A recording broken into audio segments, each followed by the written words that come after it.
night after a sour taste to opening night, falling to a very talented and, let's just say, underappreciated VCU team.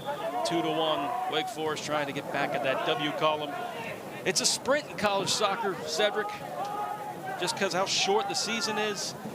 But let's don't get it twisted, right? Remember what Clemson was, their record in the first 5 matches?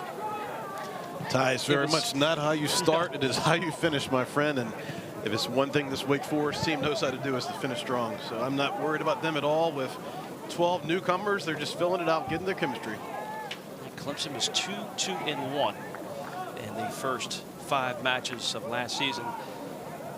Was kind of overlooked too, and then they, of course, hoisted the cup. So, a lot of different pieces too, Cedric, with Wake Forest dealing with not only injuries, but trying to fill in the pieces that have gone on to the professional ranks. Ran into Jelani Forbes before came in. He's now with the first team, Charlotte FC. And then Garrison Tubbs, who went on a homegrown contract. You know, sometimes you don't understand, well, you should know, you're a defender. But when you have somebody, a center back like Garrison Tubbs, who orchestrates, keeps everybody in line, and then he leaves, you kind of see what kind of impact he had on the program. Oh, absolutely. We'll take a look at the Super Draft guys. A lot taken from 2023. Kojima, Forbes, Bob Cardiang, who's decided to come back. Of course, Rold Mitchell also signed that homegrown deal with the New York Red Bulls. Hoping to put on some clinics at the next level, and already well ahead of schedule, just like Jelani Forbes. And Ty, it goes without saying all those guys are significant difference makers. As you mentioned, with a guy like Garrison in the back, you just get the consistency, and it instills confidence throughout the entire spine of the team when you know you have that type of player behind you. A lot of accolades that Garrison Tubbs left with, not only extremely intelligent, soccer IQ off the charts, but you're going to see his name in the professional ranks for a long time. I have freshman Jackson, who has to now fill in the hole. Escobar got a knock on opening night, and you got to bring your freshman and say, all right, your turn to go. Yeah, those are big shoes to fill, but that's the characteristic of this program. It is very much a next men up mentality, and trust me, all of these freshmen came prepared to play and ready to fill these shoes. Montana tried to flick that on to Brunet, freshman. Now here's Mpanza with the captain on back. Central Arkansas is playing a really high line of confrontation. They are not leaving much space for the Demon Deacons to build on the back, but they're successfully breaking lines at will right now. Breaking lines now. Fessler slides it up to Vlad Walent. As Walent with a step over. Tough angle, sends this one across right at the 6, and Cooper Flax was there for the taken. May have gotten kind of bit on the ankle there by a sliding Richards, but it's the first corner of the 2024 season. They were shut out on Thursday night. Let's look how this developed. Vlad Walent, nice little step over. That's the ball you want to play, right, Cedric? That's the exact ball you want to play, and this is exactly how this team wants to attack. Get expansive, find space on the wings, and come back across. A little gamemanship here is, looks like James is checking some equipment issues, right? Right at the perfect timing for a corner. Outswinger flicked on right there, trying to scoop it down with that top of the foot. Here's Jeffrey White, nice clipped in. Cummins. Travis Smith Jr. was in there too. And now Perez will usher it back and recycle. Perez, what an absolute flaming spear he had in opening night. As Vlad Walent will not keep this inbound. That ball really took off. It was a Messi style dart. Well, we see from first few chances the spaces that this Demon Deacon team wants to attack as usual. They want to find those spaces behind the defense, especially with Central Arkansas playing a 3-back. They want to exploit those spaces on the wing and get into the attack quickly. Brunei trying to connect back with Ichigawa. Ichigawa started off the 2024 season with a goal. Beautifully timed run in the first half of the first goal, where he kind of did that slingshot run where you could move back and then go full force. He was wide open and just buried it in to make it 1-0. The artistry of those well-timed forward runs, Ty. It works because the defender, I went back and looked at it 2 or 3 times. The defender was completely baffled by it. Also, with the traffic that was involved too, caused chaos, and now comes Ichigawa, and a 1-0 Bears lead. Well, to your point, so often we focus on the goal-scoring opportunities in the goal itself, but not what led up to it.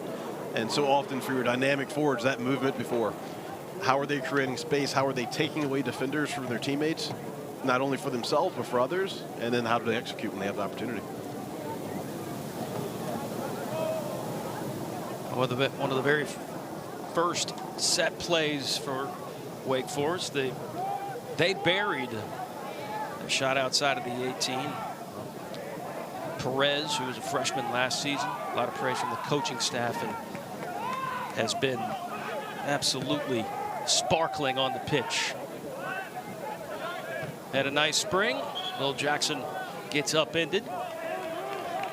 Now all eyes will be on number 25, Will Jackson. As a freshman, he was a Gatorade Player of the Year at Alabama.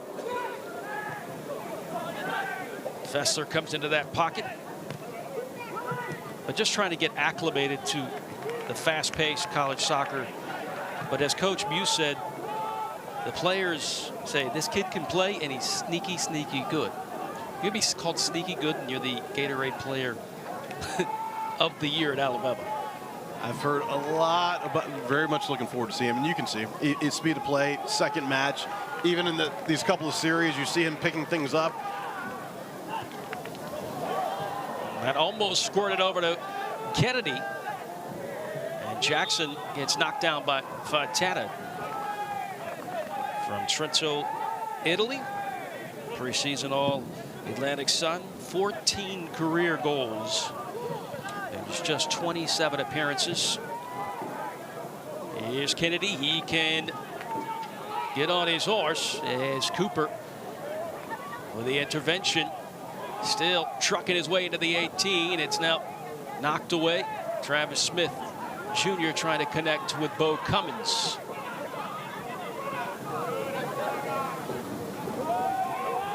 A lot of speed on that side.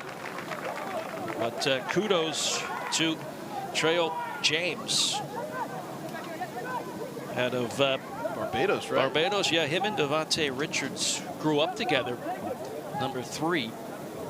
That's going to be an exciting matchup to watch out on that left side. There's some serious speed over there.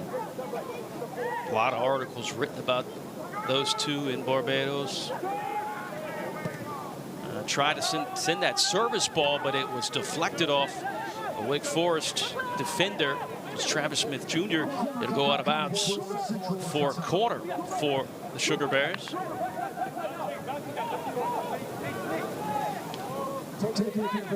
You know, Central Arkansas, not a stranger to tough opponents. If you looked at their schedule last year, they played some very, very good teams. They'll give you fits. Central Arkansas brings a lot of height up on these set pieces. I imagine number 4, Bishop's going to be the target here. Richards trying to at least put some torque in that. But right on the spot is Trace Alphen. Of course, a big target at 6'4". Last year, the tall targets gave Wake Forest fits. On that occasion, of course, no problems. As Jackson into space, Ladwall in, backpedaling. Now he'll move forward. Up ahead to Wallent. Jackson will have some time to do scan, and he tried to poke that one into Fessler. That'll come with chemistry, though. It'll come in time. You see the vision of Cooper Flax in that play. Bypassed in midfielder, found Jackson streaking on that left side. Him and Vlad were in. Well, Lent will have to settle. And the double team slides it right in front of the 18, and Julian Kennedy trying to work his way around 3 defenders. They had it taken away by Franco. And now here's Brunet trying to head it up for Fontana. This is just played up to use the speed. It'll be difficult going up against the center backs with Travis Smith Jr. and Prince Mpanza.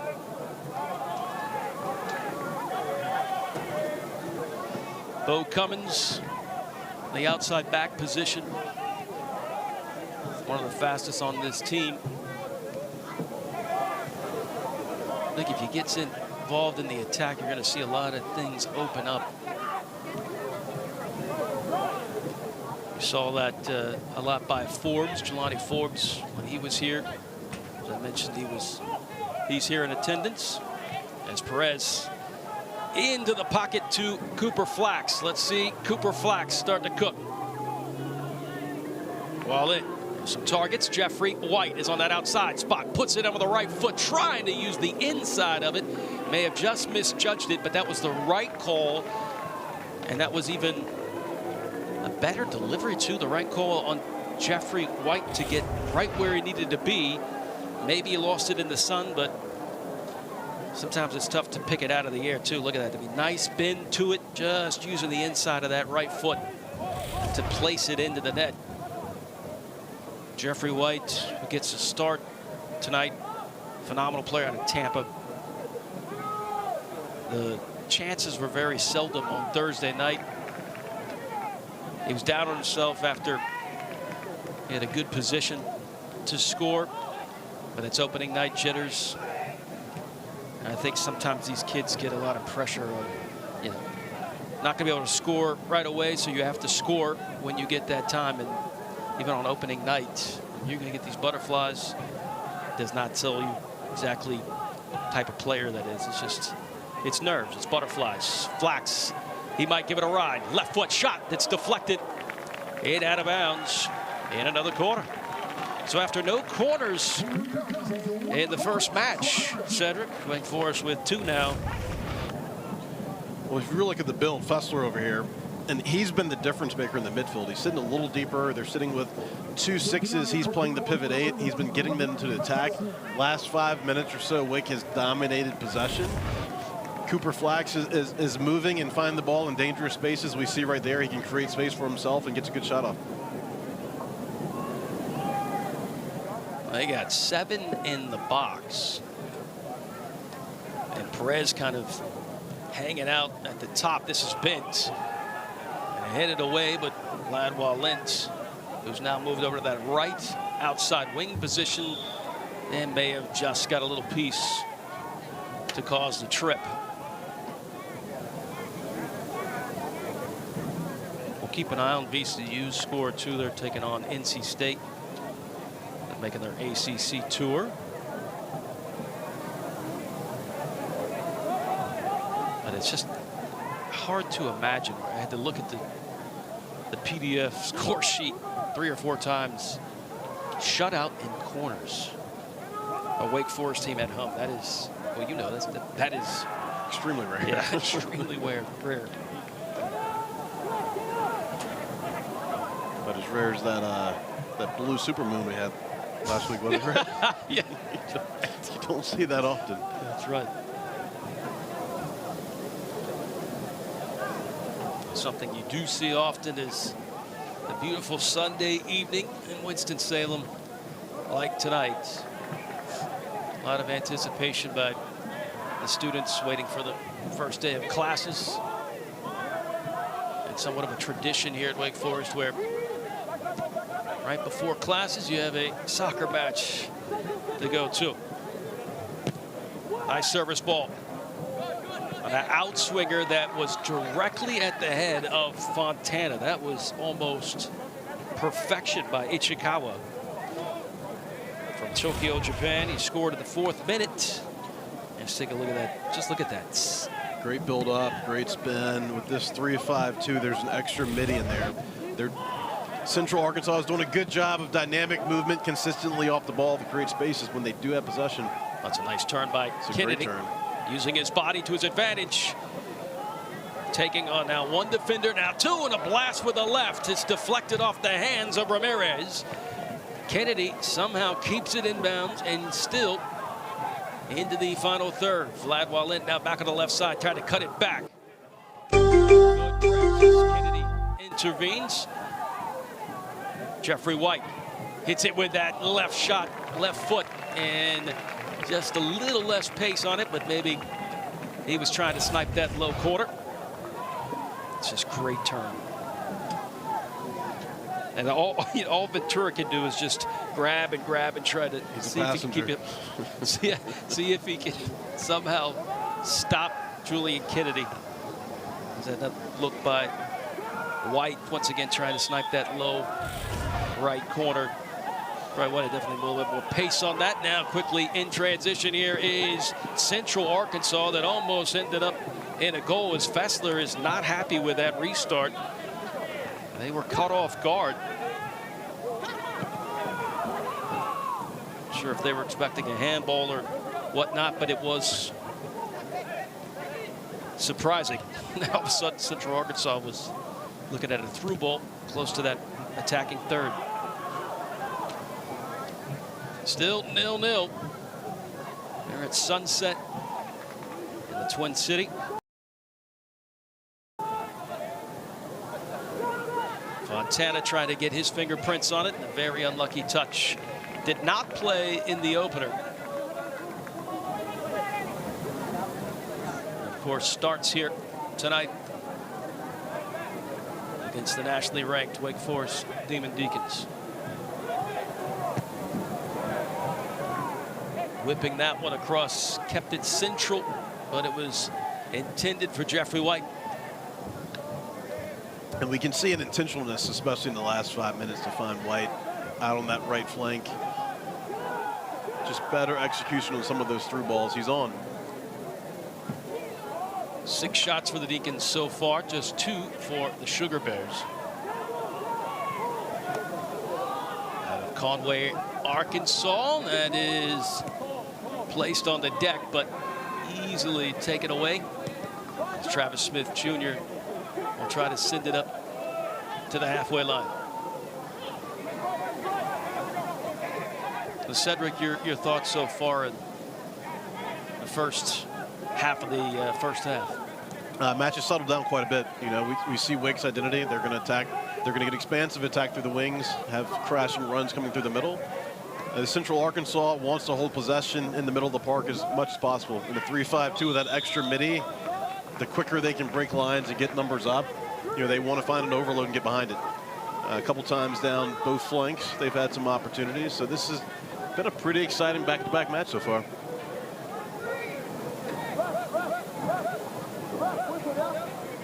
And this is one of those dangerous spots where you can see a Central Arkansas team, the way they've been placing those balls inside the 18, especially with the tall targets, where they can sneak a goal here. They've got a lot of athleticism up there, and Fontana plays above his size. He's 5'10", but he's muscling up the big boys. He holds his position well. He can play as that top of box 9 and hold it up, or he can slide in. Richards going to take it, deflect it away. Richard clips in, and it comes just on the back door and sliding almost as if a wave, and Central Arkansas quiets the crowd as Ventura sneaks in and slides one past Trace Alva to make it 1-0 Bears. And Ty, you called it. The way they're creating opportunities is they're creating overloads, they're bringing numbers in the box, and they're playing usually that driven ball over the top. That was a great ball, great finish. You would think after that first play with the left foot of Richards after it was deflected, that things were looking generally in the positive direction for Wake Forest, but then sliding, and then again, we talked about this, timing runs, making your runs, and sneaking in that back door. We've seen so many times where they just kind of get, I don't know if you're napping or just ball watching, but players can sneak in that back door. And even how slim that window is, can at least get a foot on it and find a way to slide it past the keeper. Well, you mentioned ball watching. You see how that goal was created. The lack of urgency from the Deacons to get out and win that second ball. Central Arkansas is first to it. They bring numbers and sneak one in. So the Bears now with 3 goals for them on this early part of the season and no goals against. As Wake Forest, a little wake-up call. And Central Arkansas now poaching for more.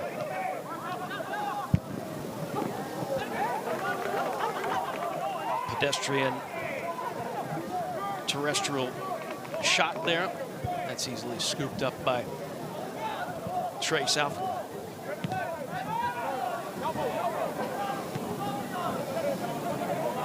How many times have you seen that in soccer? Constantly working your way into the final third, you own possession, things are looking good. Besides, you don't have the lead, but the way the vibe is.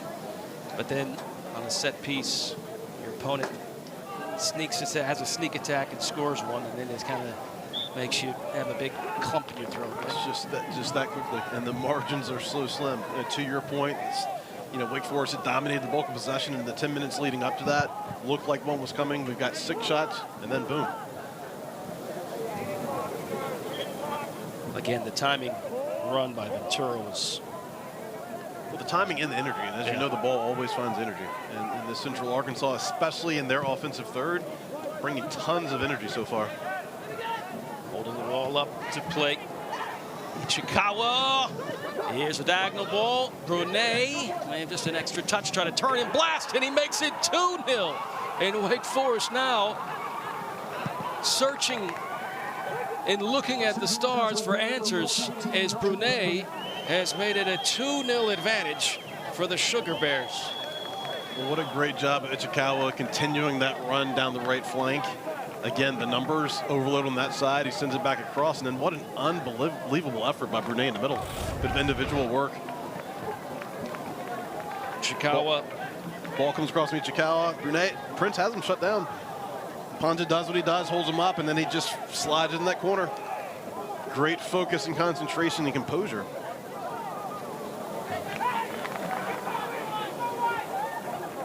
After a haymaker shot by the Sugar Bears on the set piece, they come up with another goal. And Wake Forest will just have to not stare back at the scoreboard and slowly work their way back into this match. Of course, 2-0. It's a dangerous scoreline in the game of soccer.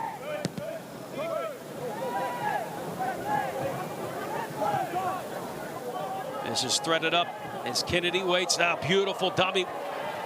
Kennedy trying to get one back, and a kick save by Ramirez keeps it 2-0 in favor of the Bears. Great save Ramirez, but let's talk about the through ball from Jackson. We mentioned him acclimating and getting used to the speed of play.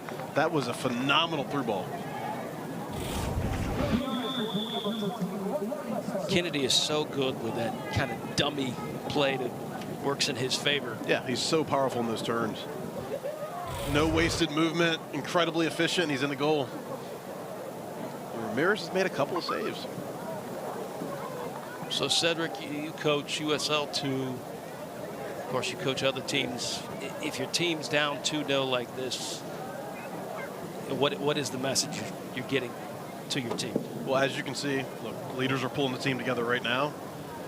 Guys, it's not the adversity, it's how do we respond? What are our responses? What is our body language? I was going to say we've been here before, but Wake Forest teams aren't in this position very often.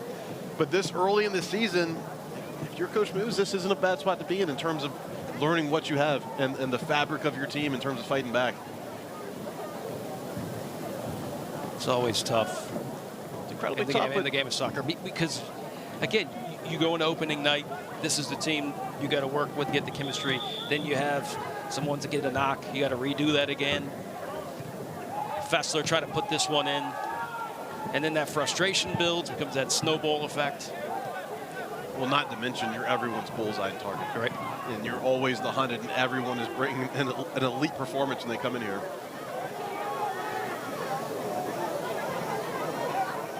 But as we saw 6 chances created in the first 10 minutes of the match.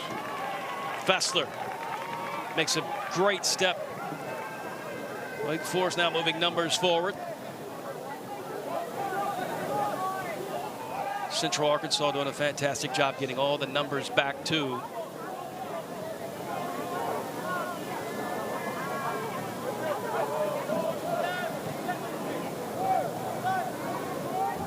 Wake Forest just knocking it around, hoping to find some space. Fessler with a little bit of space here.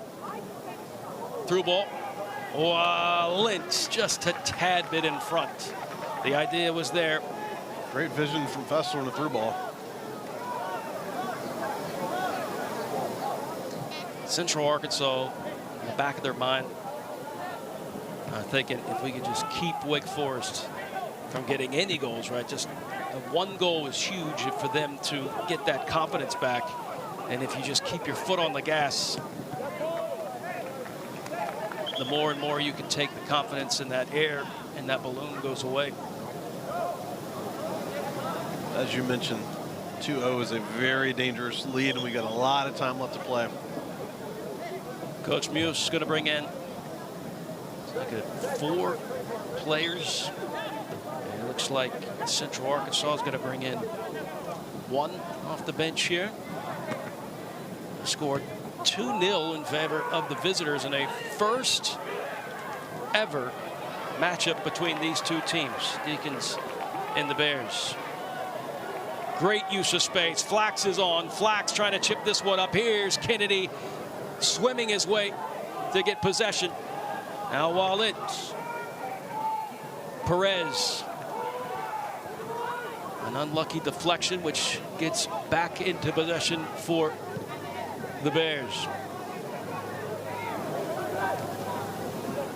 When Wake is dangerous, and we saw it again on those opportunities, when they recognize the pivots quickly and switch the point of attack, we see it again right now in overload on that right flank. When that ball switches, there's always an open guy in the box. Glad Wallet. He was Kennedy had to play his support. See all these numbers back by Central Arkansas. They get the 2-0 lead. And it's all everybody on deck to get everybody back and keep this shutout intact. To your point, not even 10 back, 11 back. That's true, that's true. There is no 9 in play when Wake is attacking right now. Some fresh legs is Coach Muse hoping to jolt in some energy for his Wake Forest side. A team that has worked hard over preseason, looking for results, trying to get up off the mat after a loss to VCU on the opener.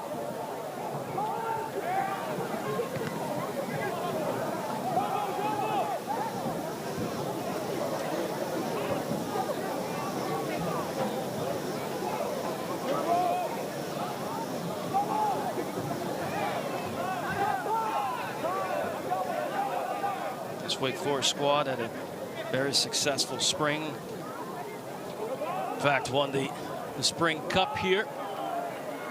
There's Borso, one of the top talents in his freshman class. Borso touching and teasing inside the 18, looking for some help. Mansilla is there just to his support. He was hoping for somebody to penetrate in close to that 18. Well, unlucky heavy touch. Here's Colin Thomas trying to get around. Good slide tackle by Correa. Nice turn, Travis Smith Jr. Wallet just lost it off the foot. Ponza.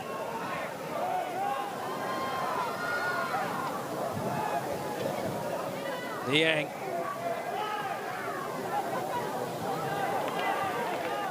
Borso up ahead for Niang. Niang and puts out the foot.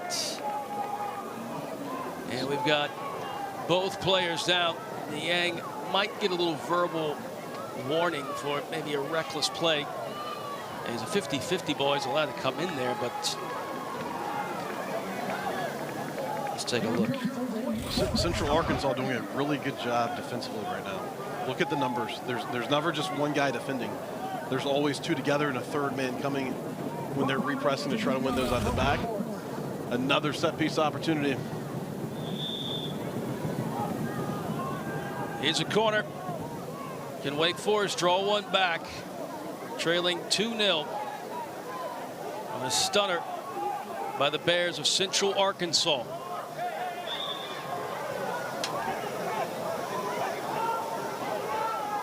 What's the call there, Cedric? I don't know. It's an interesting one. I'm still trying to figure it out. So if it hits the official, they can call it dead? It's usually a jump ball, right? Yeah. I think that's what Flax was amazed by. He just blew it dead. I mean, it is said that the official is a part of the field, but you wouldn't stop play. It's an interesting part of the field for that to happen.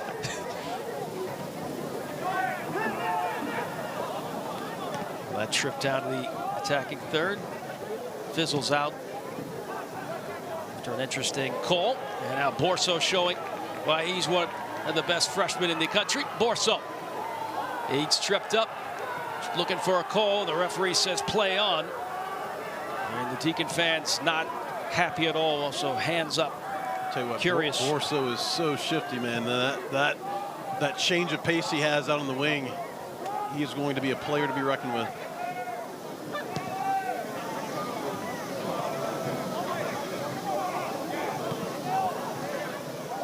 Lofted over and looking for Vlad Walent, and then immediately surging ahead, Colin Thomas. Let's see if he can mix it up and create. Here's Vlad Walent sliding, and it somehow curves away from that goal line.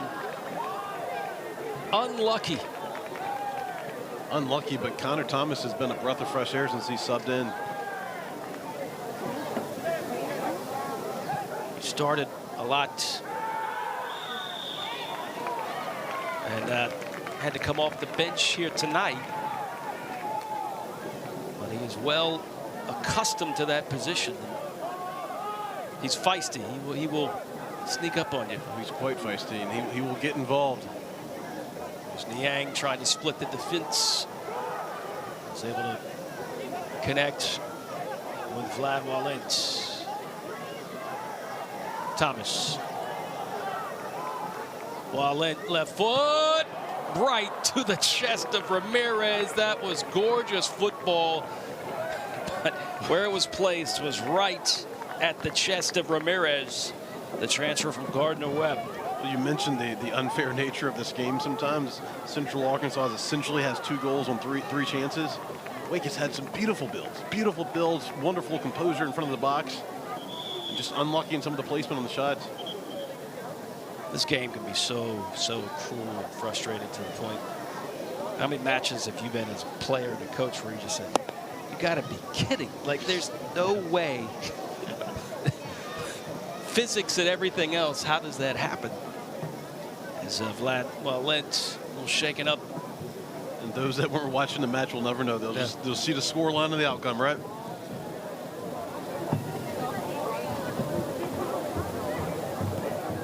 It almost, you know, they say that the soccer gods and some people kind of smirk at that, but when you have point blank range and somehow it just does not get into the net, and just wonder what's happening. We'll take a look at some of these chances. Here's Vlad Walent, who looks to be okay, playing that one across, and that, again, right ball. Flax makes the right run. He's right in front of the 6. And a bang-bang play like that usually ends in a goal. You give Connor Flax 9 more of those opportunities, he's probably banging home 8 at least. Cooper Flax, fresh off of that USL 2, team #1 over the summer with 7 goals and an assist. And not a sight you want to see with Vlad Walent being helped off the pitch after the injury bug is completely taken over here in Winston-Salem, unfortunately, for Coach Muse. and the old gold and black. Central Arkansas also making a substitution, as they will bring in Shearer from Honolulu. He was a Robert Morris transfer 2 years ago.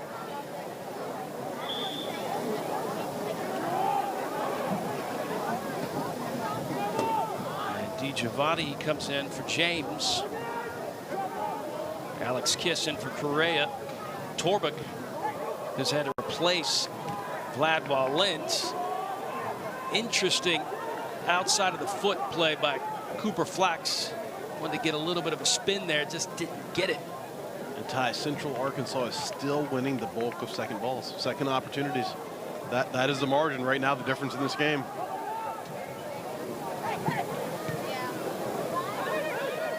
Brunet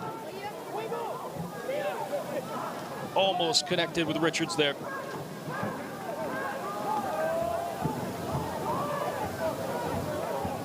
Colin Thomas getting pushed all the way back there.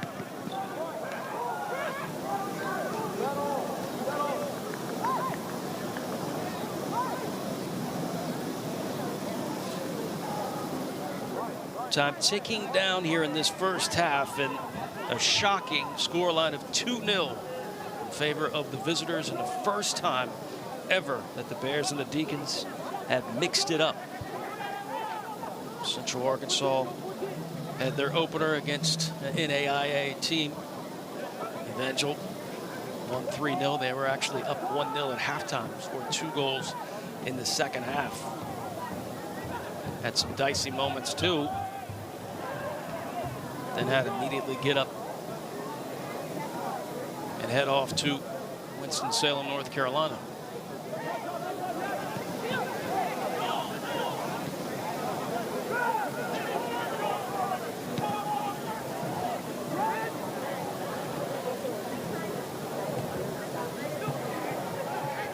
Borso. There's another freshman here with Bilal. Flax. Safety valve there, trying to send that one, link up with Travis Smith Jr. Maybe a little bit delayed on that run to come up, make the step. The Yang. Central Arkansas is still unrelenting in this pressure with Wake building out of the back. See if the Yang can put on his cape. They're going to need it here. See if Wake Forest can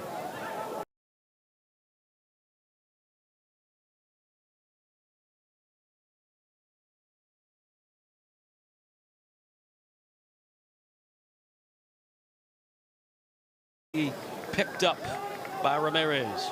Thomas is building up towards it. He's had a couple of opportunities now where he's gotten them in the box.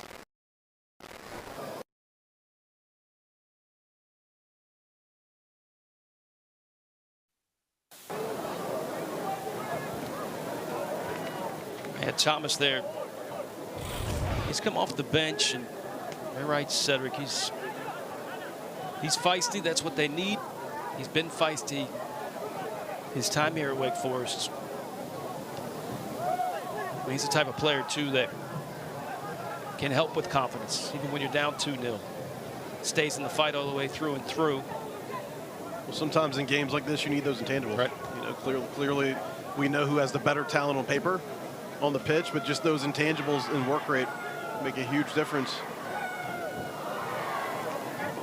Podson trying to insert this one to the freshman.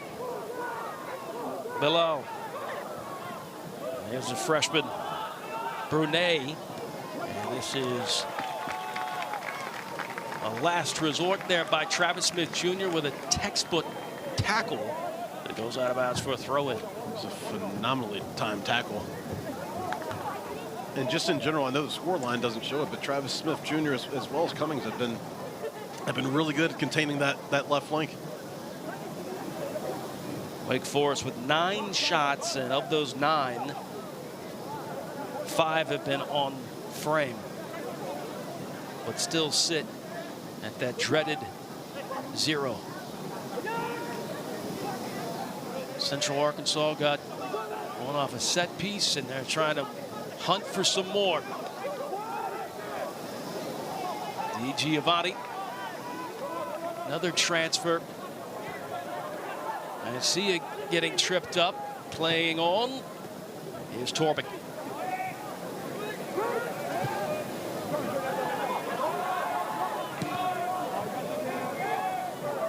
Flax.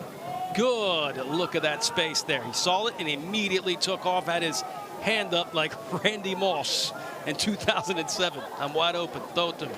High IQ soccer play, what he's known for. And really, with Central Arkansas pressing so high, you break one line, then it opens up immediately. Wake has had some trouble in the last 5 or so breaking that one line, but if you get through this initial set of offensive guys pressing, there is a lot of space in the midfield. Stoppage of time here. There's the freshman.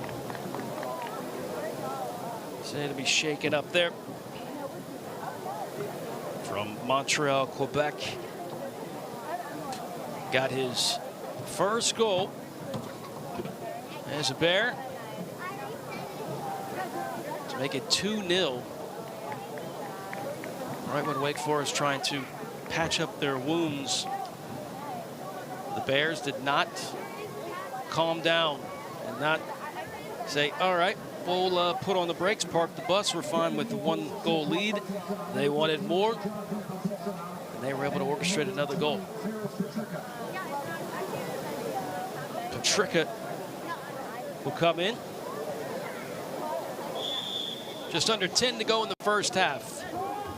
A shocking scoreline, 2-0 in favor of the A-Sun. Central Arkansas Bears. Cummins up ahead. Bilal a little overcooked, and Ramirez does a smart thing by getting off the line and clearing it. He read that one well.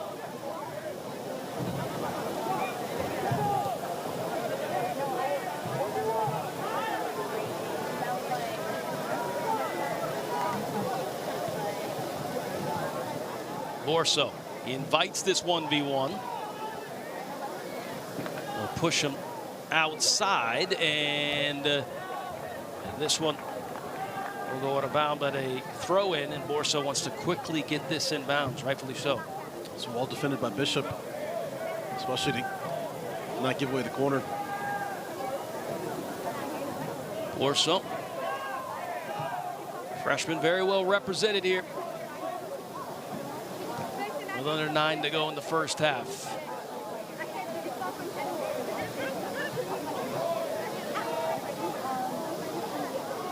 Thomas. Cut back and lost it. Good pressure by the Bears. Clipped over looking for Giovanni. That's where Wake Forest needs to get these numbers up immediately when they get possession back in that midfield. Speed of transitions. Speed that up. Yep, just a little quicker reactions and speed of transitions, which Central Arkansas has been elite. The numerical advantage that Central Arkansas has on just getting back. Baba Niang can do something with it. He's got magic.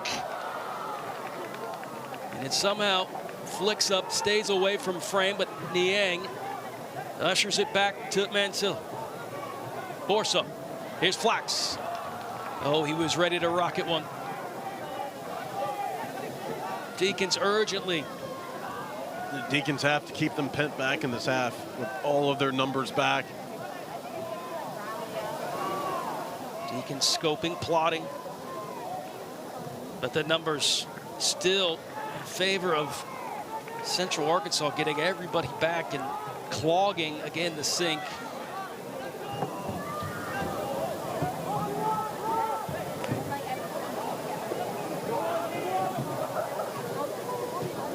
Nothing's more frustrating too when you're constantly in attacking third. Everybody gets back. There's just so much traffic, and you just can't find the right combination to score when you've basically lived in that final third. Yeah, and especially when Central Arkansas, with this surprising 2-0 lead, has the luxury of sticking everyone back there. Seal it. Borso is wide open on this touchline, goes inside for Niang. Now Niang sprays it outside to Borso. Borso This is where he can go to work. Got tripped up, bounced right back up.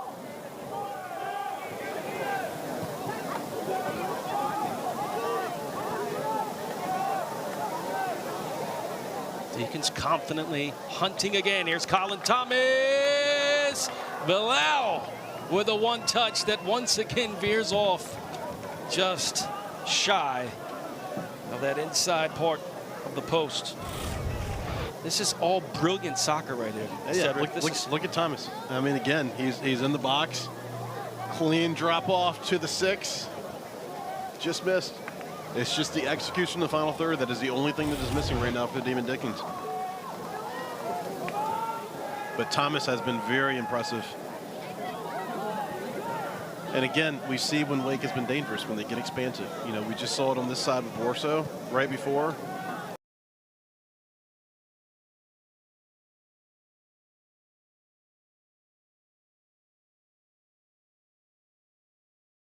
Bottom, he's feisty, doesn't care. Hey, he's got it where it matters, right? That's right. But it's clear where these zones to attack are, and that is these.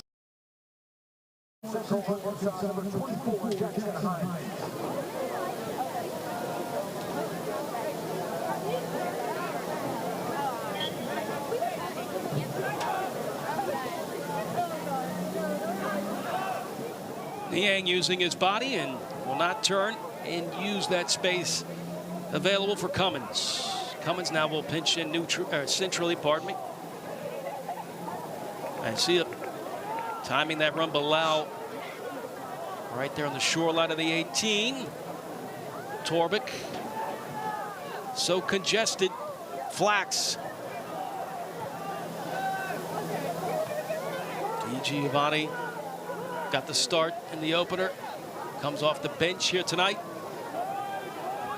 Under 4.5 to go, and good effort though by Ichikawa. Ichikawa has put in a shift over here in this first half. He's just steady. Steady player. Yep.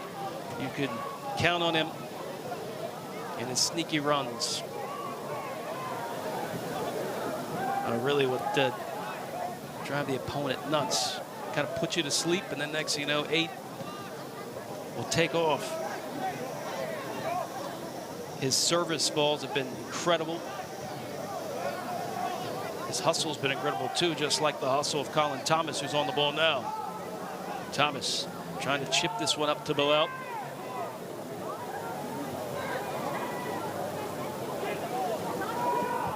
Bilal was from Baltimore, Maryland. He was a top 25 prospect, part of this freshman class that was ranked in the top 5, which that happens every year.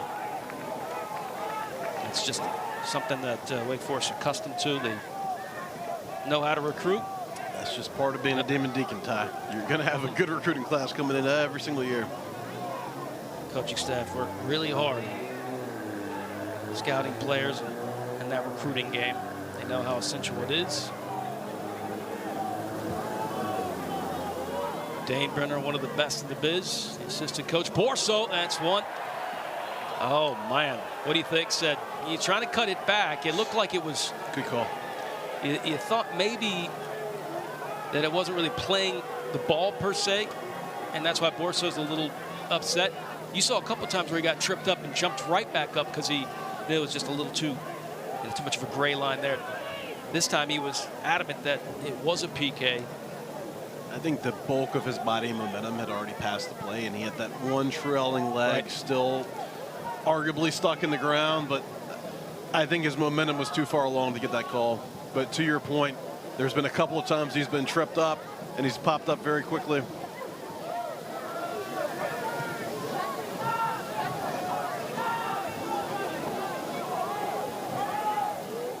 Well, what is evident, though, is Borso has the skills to beat you 1v1 and create just on that. And that Chicago Fire Academy turns out some good prospects, right? Absolutely. Borso, look how much respect they give him already. I mean, as a freshman. Just his change of pace in that first step. I mean, he is so explosive. And another guy with an elite soccer IQ, always looking and scanning, not what's in front of him, but typically that third man running or what's on the other side of the pitch. I constantly, let's take a look at this set and get a better look at this from this. You see again, he beat him. Ooh. Yeah. See, that one's close. That one's close. I mean, it looked like a little reckless just throw out the leg. I don't know. Yeah. I can understand why he's upset. It's close. Well, he's an elite player, and he knows how to draw that contact. And what I saw was he beat him. Ball got a little too far in front of him, and then some questionable contact. Flax. Oh, he put it right in the chamber, ready to blast on. Niang under a minute. Wake Forest still with their teeth out, looking to try to get one back. And Niang falls down. This is a very good opportunity for Wake Forest. If they can execute on this set piece, Torbeck will do the honors. And this is a situation you practice all the time in training. Hooking out swing. Flax is there to recover it. They'll place it right back in the mixer, and this one gets behind the goal and just can't quite get it right there in front. This does result in a corner. There's 10 seconds left. Wake Forest going to quickly try to get this into play and into the mixer. Sent in, cleared out, and that will be all she wrote here in the first 45. A shocking score line of 2-0 in favor of Central Arkansas. They have had their times into the attacking finish. Both teams trying to get some kinks out, find the chemistry, and start to roll with the punches. Right now, Wake Forest has taken the punches from the Sugar Bears. They trail 2-0. And I'm sure Spry Stadium was vibrating from the loud halftime speech from Coach Muse. I'm surprised we didn't hear that one up here, Ty. He's trying to wake up his crew. They've really done a great job all the way to that final ball, as you mentioned, Cedric. But the more and more you can't get one in, that frustration builds. Head official, forgot to mention, is Brandon Marion. Chris Zerner is the assistant referee, William Steffen, and the assistant referee, my friend Rick Rogers. As we are underway in the second 45. Let's see if Wake Forest can come out swinging. Paris Mitchell, the freshman, who will start the second half. Number 9 was worn by Rold Mitchell, and now Paris Mitchell.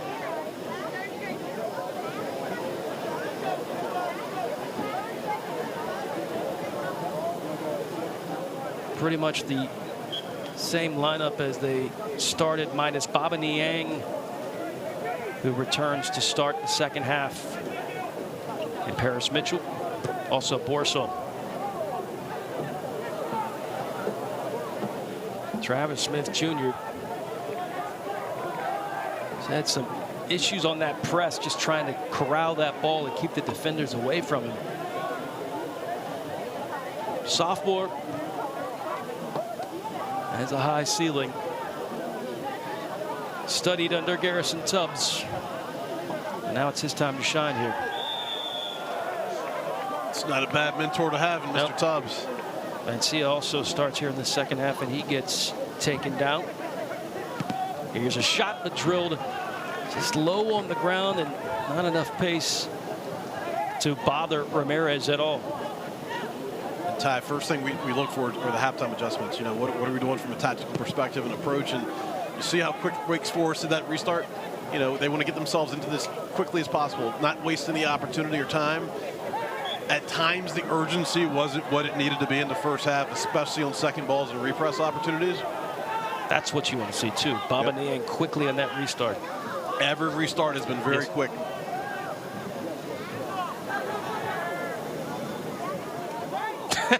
Paris Mitchell thought the side judge was joking.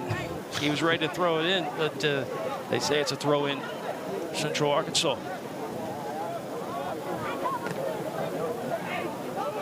Wake Forest has been able to lock down at least for the first 45. Fontana, who is well known to score goals. His first action of 2024. But the Deacs are able to lock him down, just unfortunately couldn't lock down a beautiful played ball into that far stick for Ventura to slide it in. The read on that ball is probably overlooked, Cedric. You know, seeing that, making sure that one's where it's going to drop, and just kind of throwing your feet out there, hoping that it's going to drop there. And Central Arkansas had the luck that it did drop right there, and a stop by Impanza as he gets tripped up going up against Fontana. And Ty, one difference already noticed. You see Travis Smith Jr. rather, step in from center back, take that space. We didn't see that much in the first half. So definitely a more intentional nature from the back. Let's get into the attack as quickly as possible. Let's give them less space where they can shut us down. Borso, B button, right button, blasted and just off the hands of Ramirez.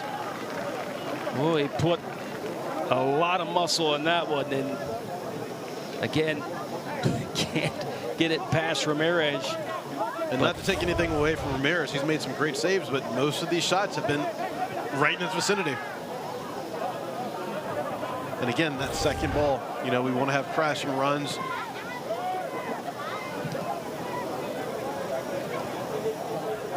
Wake continuing to knock at the door. 12 shots. And once again, same thing what we saw most of the first half, where Wake Forest cut the field in half and took up residency in that final third. Cummins going to get involved. Borso, Flax with that one time. Niang trying to get a foot on it.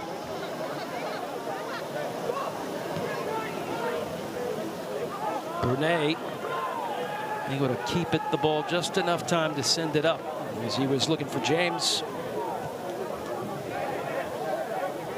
As you mentioned, very similar to the first half. Wake does a great job of re-winning these balls and keeps residency and possession in this middle 30 of the park, so to speak. But the problems in terms of lack of execution are once we get in the offensive third. James and Richards, we mentioned, from Barbados. They childhood friends. They played at Feather River College. Got them to a Golden Valley Conference championship. And now they find their journey to Conway, Arkansas. And here is James. James right foot and right to the chest of Trace Alphen. Off and running, Jeffrey White. Overlap. It's Paris Mitchell. Jeffrey White trying to put that one right on that sweet spot. And again, how unlucky it's been. Even off the deflection, looked as sure as day that was going to go out of bounds for a corner. Central Arkansas keeps it in. And goes out for actual 8 throw-in. Here's the theft. And now the Bears quickly move up with a counter.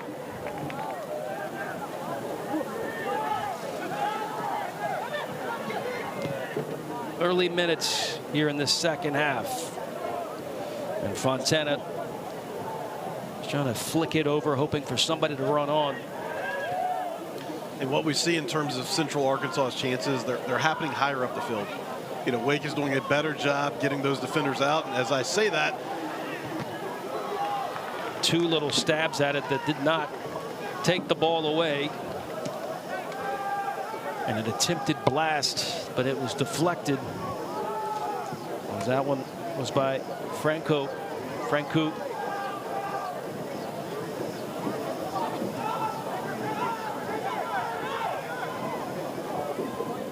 Correo starts here in the second half. He started in the first half at left back position. And look at Wake closing the pitch. The Ponzas doing a great job of getting this back line up and shortening the pitch, essentially.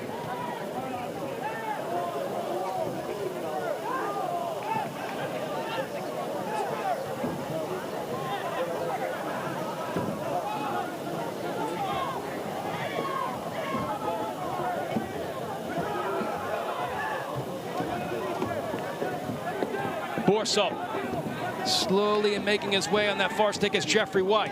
Here's Flax. Flax. Oh, he's sitting right there at the 12.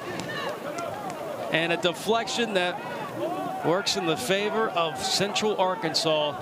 It's an easy stop for Ramirez. But again, the thought, the connection, the strategy's there. How many times we've seen those diagonal passes right there in front of the 6 on a one touch and still can't get it in? So many times, and Flax he worked so hard on that. He started up here. He finds Borso out with plenty of space in the wing, does a great job getting in the box to be available as an option, gets it right where he wants it, and again, Ty just unlucky on the finish.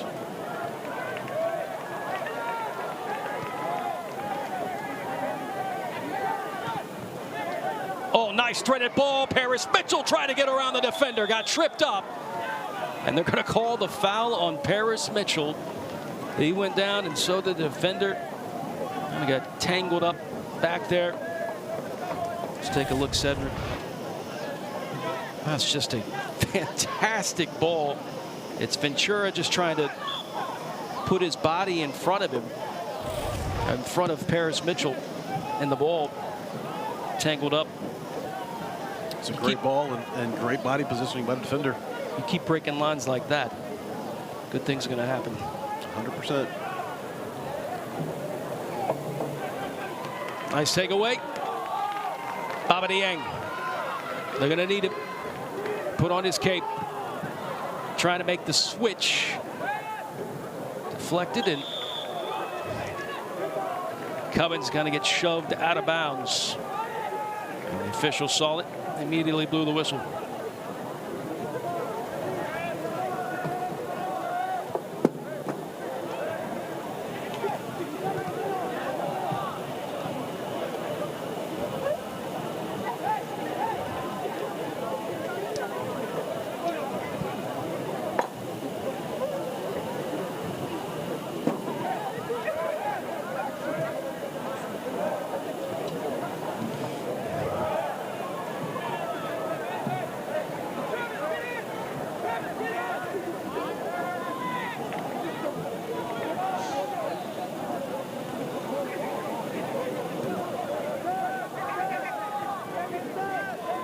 And Ty, again, we can see, I think, a definite point of emphasis in this halftime adjustment. We see these center backs for Wake Forest closing that space so aggressively and essentially combining to create another option in midfield.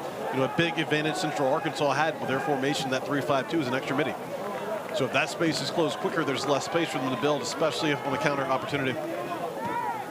Cummins had Flax, but makes the switch, man. See it? One touch from Niang to Flax, trying to thread that for somebody to run on. It's taken away, and now the Bears trying to work on the counter here. Richards brings that triple team. It's taken away. Possession back to Wake Forest. Plenty of time, but the Deacons really, really need to get one back.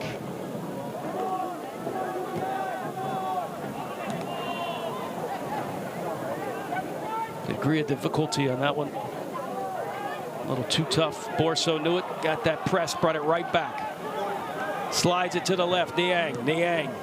Here's Paris Mitchell, left foot shot, and it's blocked away by Ramirez, who's standing on his head, keeping this shutout alive. And Wake Forest can't do anything but look at the sky and say, why? How is this happening? It's just so many chances. And that's about as clean of a look as you're going to get from Paris Mitchell right in front of the pitch. And he got good pace on this. Again, Ramirez is just there. Sometimes it's the neon goalie kit, but he's just wearing red. It's just wherever he is, it just goes straight to him. And Wake Forest still trying to find a way to send it past Ramirez. It's a deep, high ball, Here's a chance on the second chance by Cummins, who gets involved. And escaping is Brunet. A little handsy by Mancia, which causes. Brunet is tricky, man. I've been very impressed by well, not only his work rate, but just his ability to get out of congested spaces.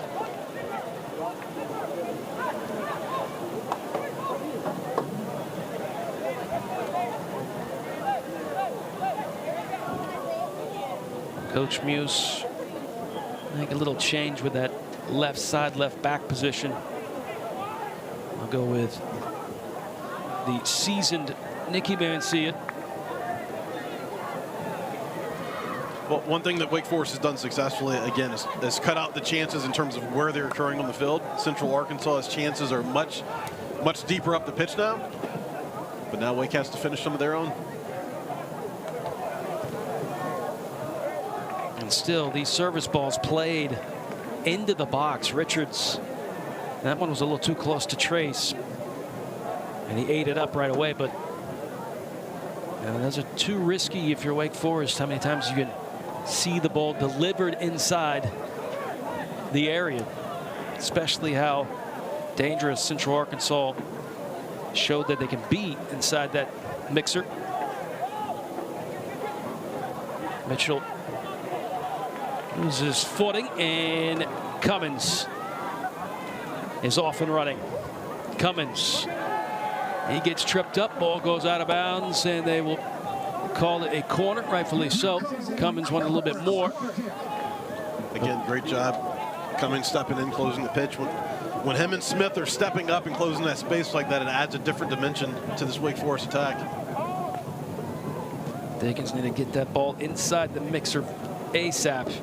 And Niang is just kind of sitting there on an island, getting double teamed, trying to make some space, and a blast off balance shot, but still not too far from the target. Niang needs to do more of those, even if that was a little high of the bar. Still, see that ferocity? I mean, that's becoming a theme. You know, who steps in to start that attack? You know, Panza steps in from the back, closes the space. Central Arkansas was winning a lot of those second balls and a lot of those deflected balls in that zone in the first half.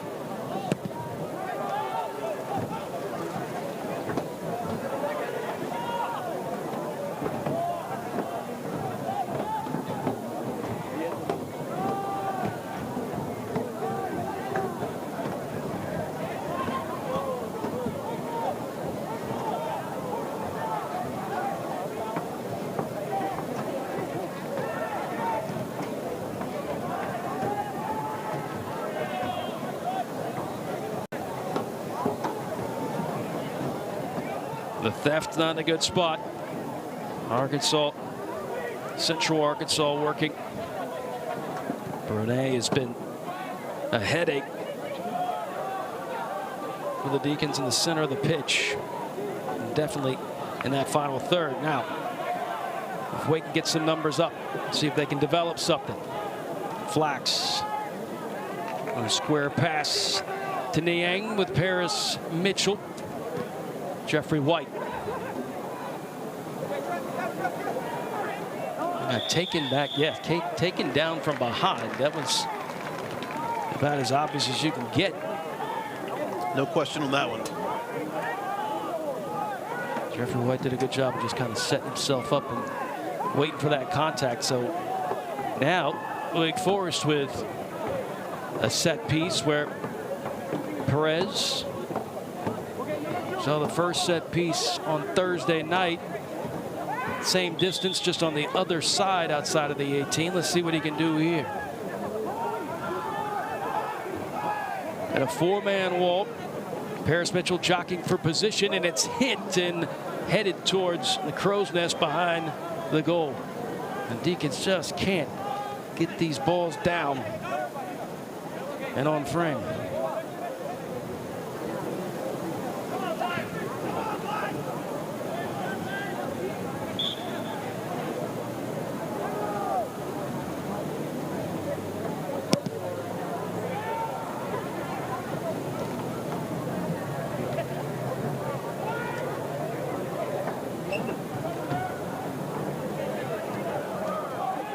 Good hold-up play by Fontana. Wake Forest already building and moving into that final third. Borso. Overlapping run. Nicky Mancia. Maybe looking for somebody to run near stick on a one hop, but immediately closed down by Ramirez. And what the Deacons do not need to do is press. In terms of, we want to go at speed, want to have urgency, but a hallmark of this team is the class, especially in that final third, and we've seen it on display. Now the Bears looking for one more goal here. They've had the ball bounce in their direction, but it's also a little pay for their play right now, aggressive, and now they've come out and done the small things, especially Brunet, who's been able to find himself with some space in that center of the pitch. And Brunet's stretching. He's stretching a little bit. Cramps may be the only thing that can slow him down tonight. Here's a corner.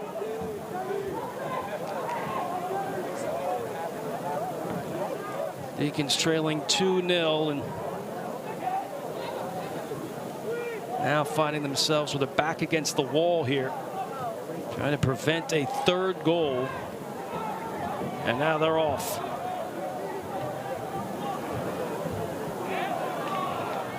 Superb tackle by Bishop. Credit to Central Arkansas.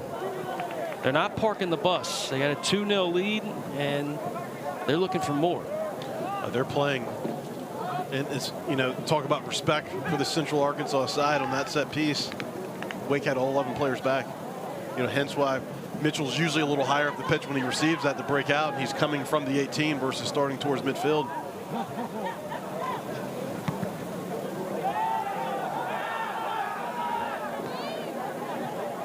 Borso able to settle that one down nicely.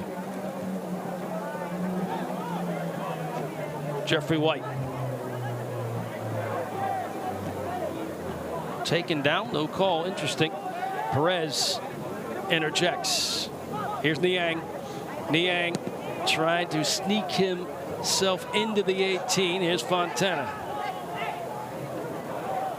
Oh, Fontana got away with a dive there. A for effort, though. He sold it. Yeah, he did. Ref just didn't buy it.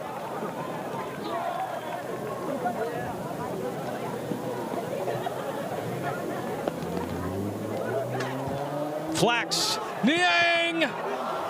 Once again, the wall of Ramirez just stays sturdy. If you say Niang inside the 18, point blank, with him and the keeper, you'd say, I'm going with number 10. The words goal or assist typically follow, right?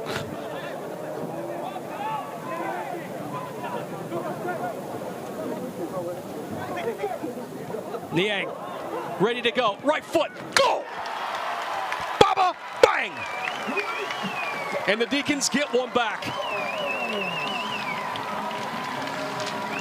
It's a well-earned goal, Ty. And you called it in advance. Niang, his work rate in the middle, winning that ball back. Again, second ball, repress, won it back. Composure, got himself a good scoring opportunity. Slotted it home. First goal of the year for Baba Niang. How many times he stayed inside the 18, the more angrier he got. And finally, he said, I'm tired of playing around. And he sends this one to ripple the back of the net. It's 2-1. Deacons get one back. Will that adrenaline rush notch up more on this side, wearing all black? Well, he made that relatively easy, but there were a lot of components to that goal. We saw the initial ball, the properly weighted ball into Mitchell, the time run to follow through, and then he had to beat 2 or 3 players to get an open shot. Wake Forest now has envisioned it. Now they see it, and Flack says, I want some. And he tries to snipe underneath the bar, and it just skims over the bar. Ty, you mentioned 2-0 being the most dangerous lead. At 2-1 now, you got to imagine Central Arkansas starting to question a few things. Flax, very little rotation there, just skimmed over the bar. Ramirez goes down, says he needs maybe some water, but of course Wake Forest fans not buying it. The clock will stop with 23:09 remaining in regulation. The Deacons trailing 2-0 at halftime. Ramirez has worked hard today, and did see him stretching early, midway through the first half. So you wonder if he's nursing a little bit of an injury or just some fatigue. Or also some gamemanship too. You think about it. You got the momentum switching. It's some way to call timeout. Settle things down a little bit. Settle things down. It was used as a strategy by Notre Dame last year, and then North Carolina did it. Oh yes. It worked effectively. It just drove, well, Wake Forest fans nuts, as well as Coach Muse, which I don't blame him. Right when you kind of get things flowing in your direction, and then someone has a quote-unquote injury, right? or stoppage of time. But Ramirez has been brilliant. I mean, don't get it twisted there. I mean, he's been outstanding. Just allows one in. How many times he's just stayed as a wall there and keeping Wake Forest shut out. And that was an extremely well-placed shot. I mean, Ramirez has been all over everything. He did not have a chance on that goal. Ramirez, who is a transfer from Gardner-Webb. He played there back in 2022 was his last year. It was at Central Arkansas last year, but had 13 starts, 14 appearances in 2022 for Gardner-Webb. And they went 6-4-4 when he was in the net. Actually recorded his first collegiate win and a combined shutout in the first match he ever played versus Wofford back on the 25th. And 2022, just 2 years ago. Talk about gamesmanship. Did you see how quickly Ramirez grabbed that ball at the back of the net? He was not going to let Niang grab that ball and bring it back. Niang also shows to the young players out there that, you know, if you work, run all over the pitch, get involved, and don't ball watch, good things will happen. And after so many times that he had good chances, he kept his head up and kept pressing. Finally gets the goal. It's 2-1. Deacons hoping to level it up. Here's Borso inside the 18. Jeffrey White just a half of a foot shy of putting the boot on it. The Deacons amped up. New life here at Spry Stadium.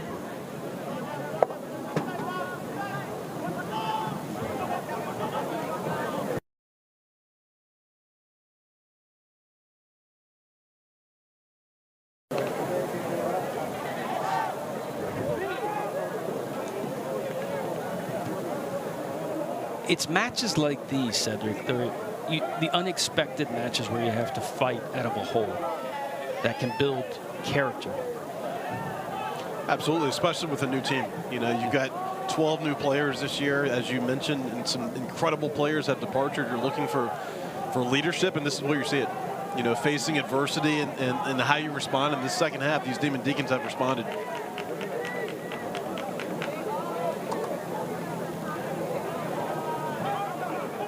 Paris Mitchell connects with Flax. Flax.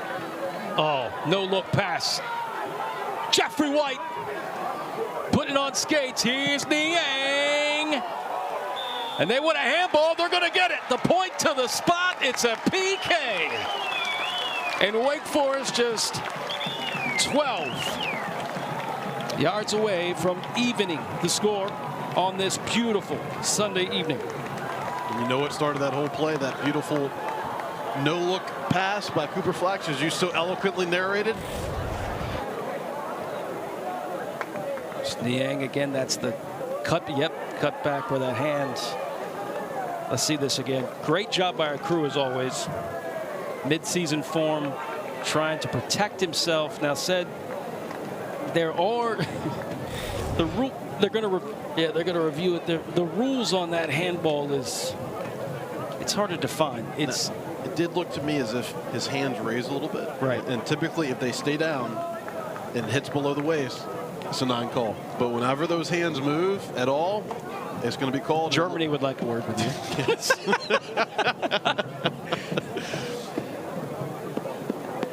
Let's check out the new VAR rules here. What can be reviewed and what cannot be.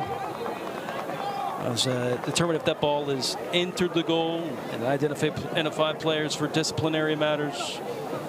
Corrected as timing errors. Penalty kicks, or they should be awarded. And those red cards and ejection.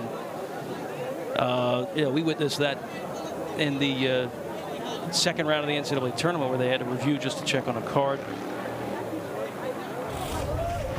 So this time they'll take a look. Cedric, the handball just trying to move his body out, but as you said, that hand's out a little bit. Yeah, it's and too I high. think the PK is going to be given, but it is confirmed.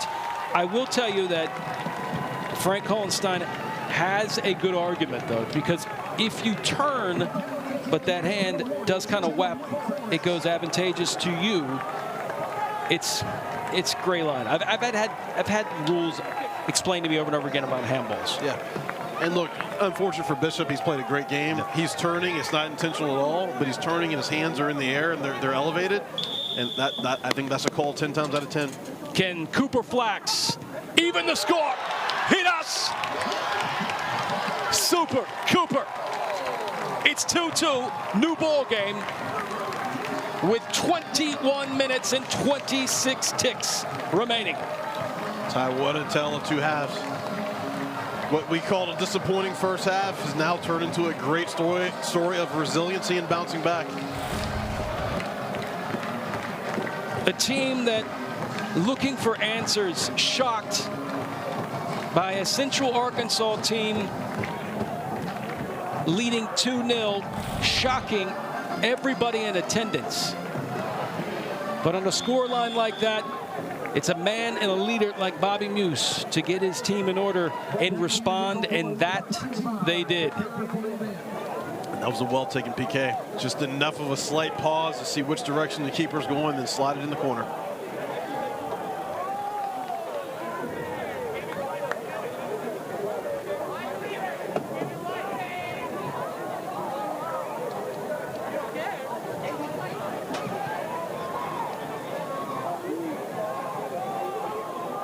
Niang got one back, and because of Niang, they were able to get a handball, which resulted in a PK, and that makes the score tied at 2-2. And now looks like a card is going to go to the head coach, Frank Hohenstein. The yellow card has been assessed on the Central Arkansas bench.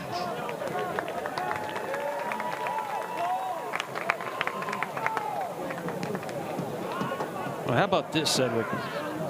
Both teams, when they scored in those outbursts of 2 minutes. It happened for Central Arkansas in the first half, and here in the second half, it happens for the Demon Deacons. Well, Ty, what have we heard since we were kids? What is the most dangerous time after a goal is scored?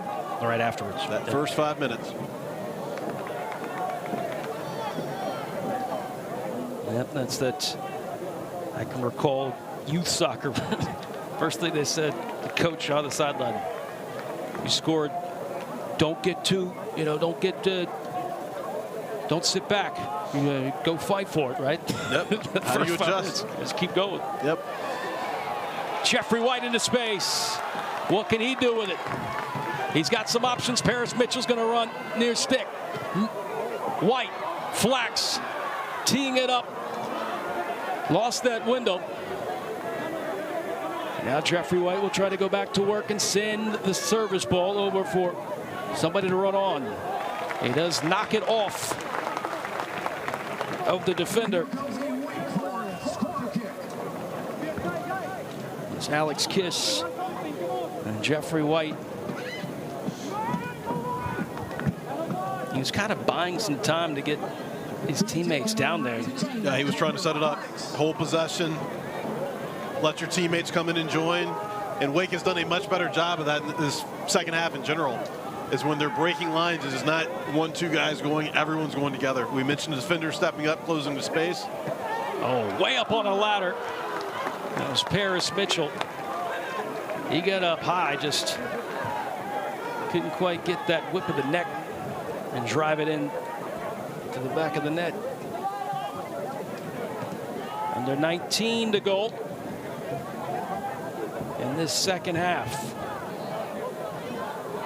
Central Arkansas with a 2-0 lead, and then it's all gone as Wake Forest scores back-to-back goals in 2 minutes themselves. A goal by Niang and then a PK delivered by Cooper Flax to make it tied 2-2.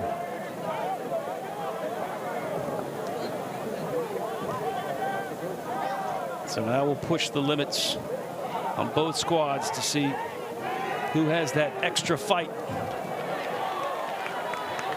to get the W. White cutting it back. White left foot. Oh, he's once again trying to find the low corner.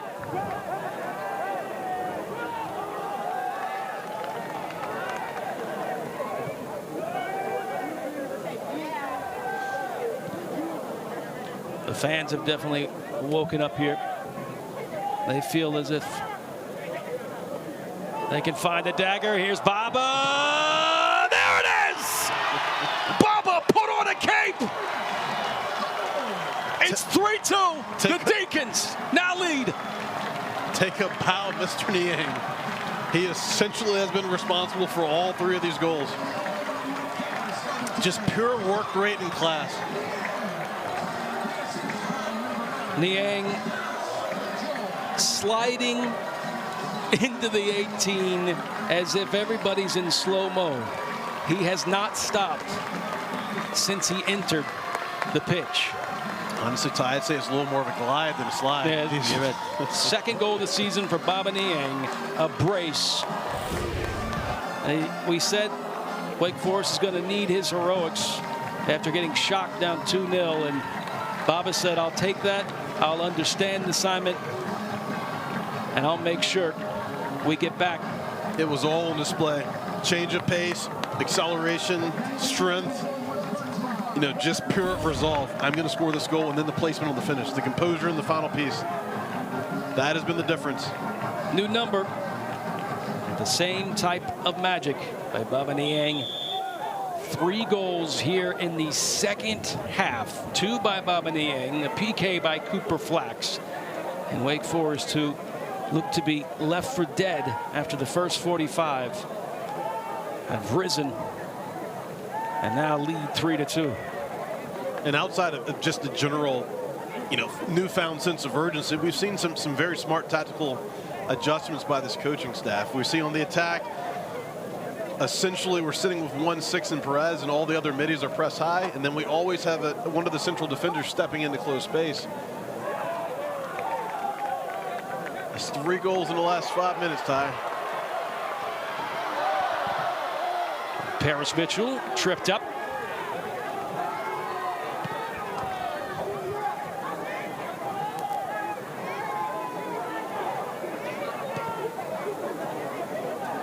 Three goals in 5 minutes just by the trips and the residency of Wake Forest in that final third.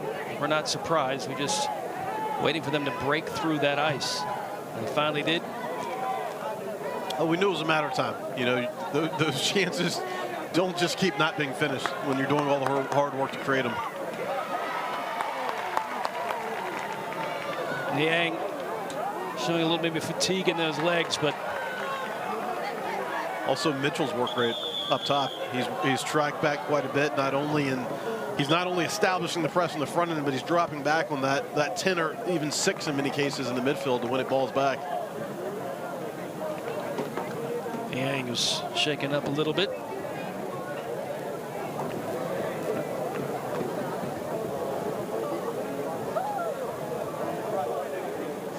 Niang, outstanding work. I mean, he's the type of talent that can take over a game. I think everybody knew it the minute he walked on campus here at Wake Forest. He's had to deal with some knocks, some bad luck too, but he's always kept a positive emotion about it, positive look. Niang, he's always had it in him. And Ty, we see the give, the go, the movement, the composure. ACC preseason watch list. PK he created by the cutback in the box. Again, the give, the run through, the constant movement.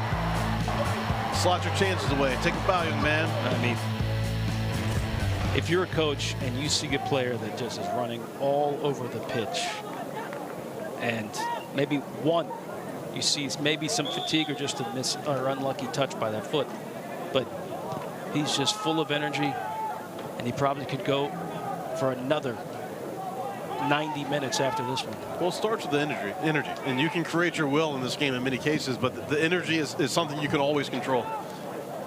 We saw it with Thomas in the first half. He was that difference maker, and it has been by far Baba Niang in the second half. I'd say it's Central Arkansas too. Yeah, they're not backing down after putting up 2 goals. You know, they knew how essential it was to keep Wake Forest locked down at 0. But even with their lead evaporating and now trailing, they still really feel confident that they can find an equalizer. A team that wasn't picked really high in the ASUN, but I've been pretty impressed with how they have worked together as a unit. Oh, I've been extremely impressed. This is a well-coached bunch. They've got some players. And honestly, this early in the season, Ty, both teams will have a takeaway from this match. We've got a lot of time left. We don't know the result yet. But if this result holds, Central Arkansas is going to walk away with a lot of confidence. You know, they absolutely have been in this match. And then what a comeback by this Wake Forest team and dominance in the second half.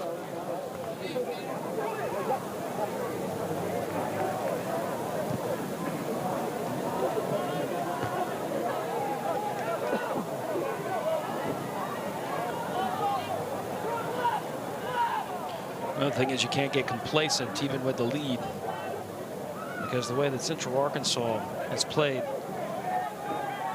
just with nothing to lose and how they send those balls in the A team, the joy can immediately turn to agony. Well, as you pointed out, they can score in bunches and they can score quickly. They scored 2 goals within 2 minutes in the first half. So absolutely, this Wake Forest team cannot let down their guard and get complacent. 27 plus shots by Wake Forest.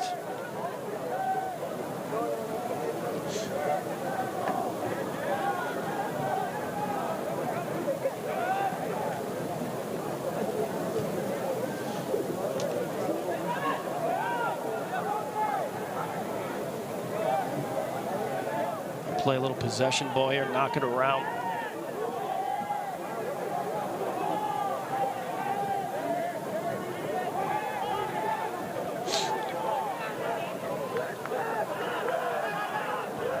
White. Paris Mitchell. Well read, too, by Ventura.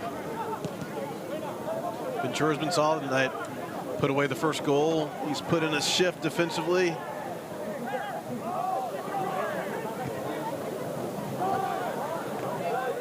Ball taken away in the midfield. Nice step by Perez, and he will slide it over to Cooper Flax as the 2 center midfielders will go to work. That now right it's into there the final third. That right there has been the difference in the second half. White, right foot. And was it deflected? No, it was not. It's just a miss-hit ball. Closing that space in the midfield. We've seen it not only from Perez as the 6, but we've seen it from the center backs as well. They're simply not giving Central Arkansas the same respect in space they were given in the first half.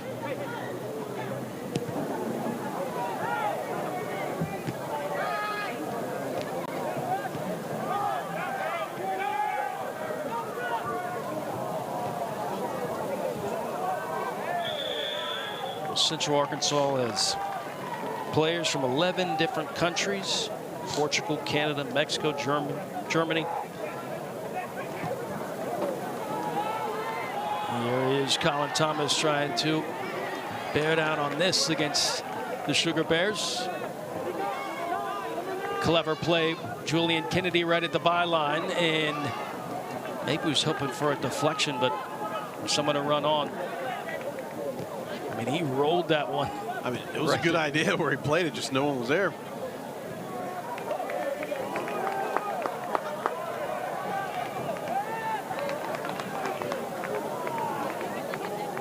Wake Forest wisely pulling the ball back and keeping possession, drawing Central Arkansas out, spreading them out, creating some space, then attack through the wings. To Trace Alphen telling he needs an option there in the center. He's right.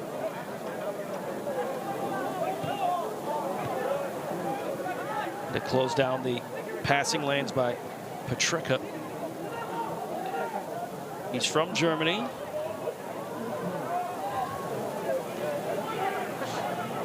Still upset by that non-handball called, or not called, on Spain in the Euros. Flax, well played, threaded there by Colin Thomas, and now Wake Forest will work their way up once again, trying to get numbers down. Kennedy wanted that one tapped up a little more heavier. Kennedy didn't get one, but did you see that run he made out of the middle of the park?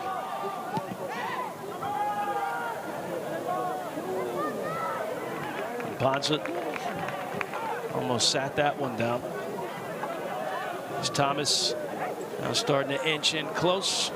Oh, Flax, this is his spot. Flax, back heel, kick save. Flax trying to follow that one up. Ramirez, he may have let 3 goals in, but that kid has been dynamite for Central Arkansas tonight. He should hold his head very high coming out of this game. I tell you what, this Wake Forest team is an entertaining bunch to watch. That was just pure class. Flax has been going to his left all night. They're expecting a shot. Simple rollback. Cooper Flax will take the corner. Perez will go out. Kruger, a freshman from the Philadelphia area, has come in. Jeffrey White backs away. Here's the placement.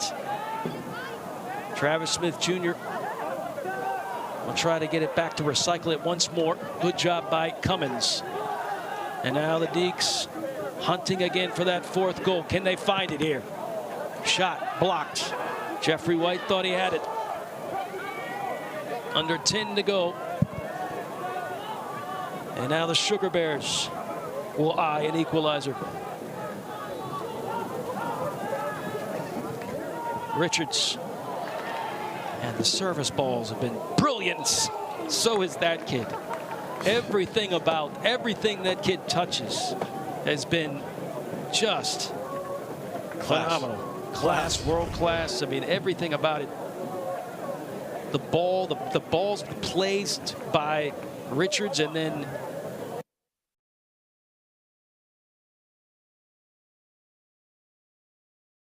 has just been something else. Just a freshman, 5'8". I could not be more impressed by his effort tonight, Ty. For all the reasons you just mentioned. The kid is class. Pretty special. And he wants the ball. You know, every time they're in attack, he's flashing, he's showing. Right now, he's putting himself in open position.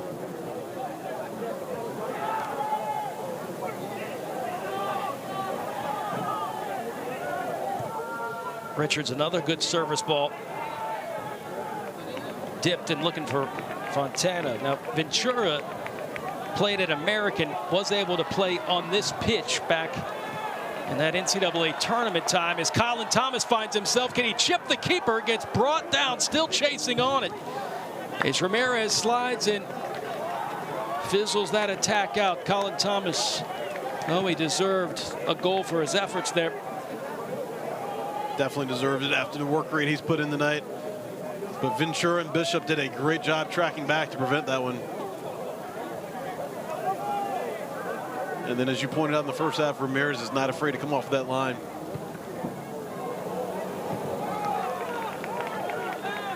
Jeffrey White got hit below the belt there, but he's going to shake it off. Devontae Richards from Bridgetown, Barbados, his childhood friend. Teo James, they promised each other almost 15 years ago that they were going to get off the island and pursue their dream of becoming professional soccer players. And that journey has brought them here. They represented Barbados in the CONCACAF Nations League. And Devontae Richards had to cut it short because he was playing with San Jose-based club AFC South Bay in the NISA. Under 7 to go, and Wake Forest hoping that third goal is enough to put them in the win column, but probably the only bad hit we've seen all night by Charles-Emile Brunet was that one, and he was falling down.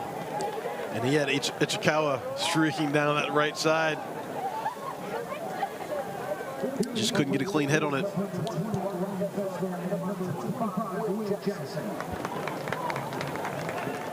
Last season, Central Arkansas scored most of their goals in the second half. Only 24 on the season. As Will Jackson comes in, Jeffrey White will go out. Bo Cummins also will go out. But I mentioned who they played last year. They played FIU, who is a top 10 team. Also played Memphis, beat Air Force 2-1. They played at Denver. And not to mention Lipscomb, that they played twice. It was an NCAA tournament team.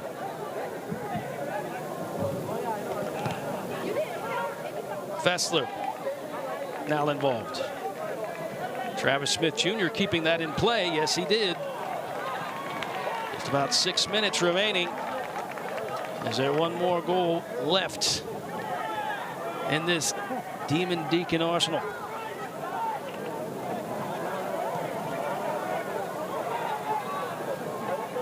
Now the Bears will try to work.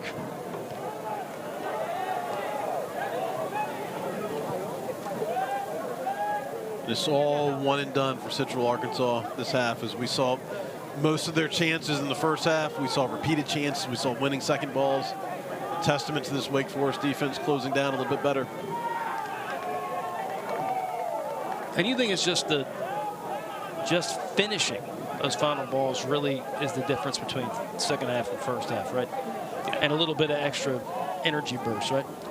Energy burst, you know, just the extra touch of class in the box, and then Mr. Niang have been the main differences. Baba Niang, my son's favorite player. In fact, it was actually Baba Niang that came up to me during one of the clinics where they had the kids here at the clinic, and he said, "Where's your son?" I was like, "He's over there." Immediately beelined it to him. Here's a guy that was drafted, the MLS super drafted. He's looking, wants to see.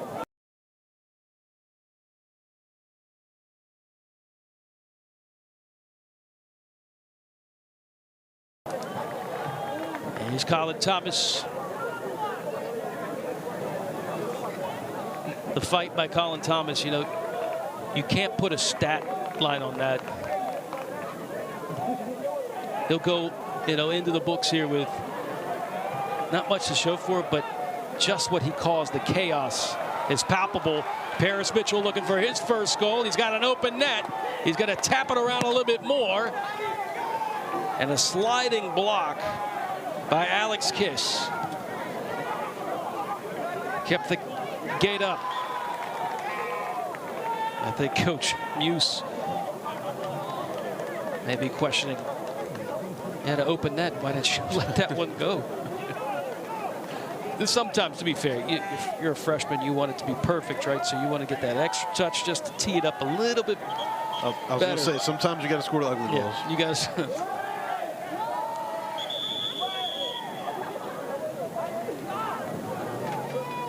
time called is, looks like Mansilla is got a little knock, shaken up. Now Wake Forest will go on the road. After this, got some bouts. We'll go down to the Sunshine State, Florida, take on a very talented UCF team. Coach Muse, good friends with Coach Walter, the baseball coach. You know how long baseball is, right? Yeah. And so Coach Muse said he's talking to Coach Walter's friends with us. I got to go now. And this is this is what I have. This is how long the season is. It starts now and it's a sprint. And Coach Walter said, "You got to be kidding me, right? You got to go now." That's one thing too. Again, we've talked about this, the need for that 21st century model.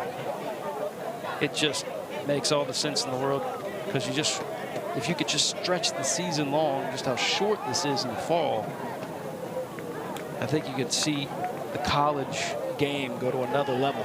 Oh, 100%. I think it will increase the parity and raise the level overall. I mean, hopefully decrease injuries, a lot of those factors. Of course, we had a small sample size, but in that COVID year where they did move it to that 21st century model just by happenstance, but the postseason action in soccer, the drama was superb. You're playing in May. Some good soccer all the way around. Paris Mitchell had an open net again. Yeah, I'm with you, Ty. You just got to let those fly. Put a little croqueta there, but moving forward, maybe he's been coached not to add another goal. Well, the other side of it is he maintained possession, which is the most important thing. It's over the top. That's definitely a foul, even though you got to applaud the efforts, but you can't go through the player to get the ball. And, that's one of those things. If you're if I was a referee, I would never want to do their job right. But when you have something like that and they kind of like question, you're like, come on, man, you know the rules, man. That's when you just shoot them a little smile. Like, come on. Clipped over, trying to get over the top, but one hopping past the byline. There's a lot of that in the Copa America this summer. Just the fouls that were put on, just straight up rough fouls, reckless fouls, and questioning it. Is like, I know what type of player are you? Know that's not right. That's not how you play the game. And this is taken away. Paris Mitchell looking for his first goal off the hands. Julian Kennedy wants it. Look at Ramirez. Just a beast. He will not let anything go by him. Continues the fight. And even with Wake Forest now leading 3-2, he's still flustering this Wake Forest attack. At this point, he's faced, what, 33 shots? He has put in an absolute shift tonight.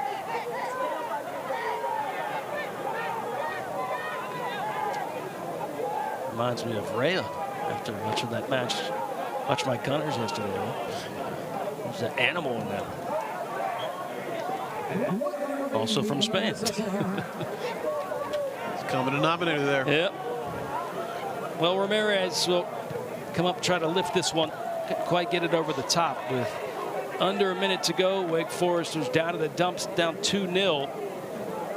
But coming back and putting up 3 unanswered goals in a span of 5 minutes. Baba Niang went into the telephone booth and came out with an S on his chest. Yes, he did.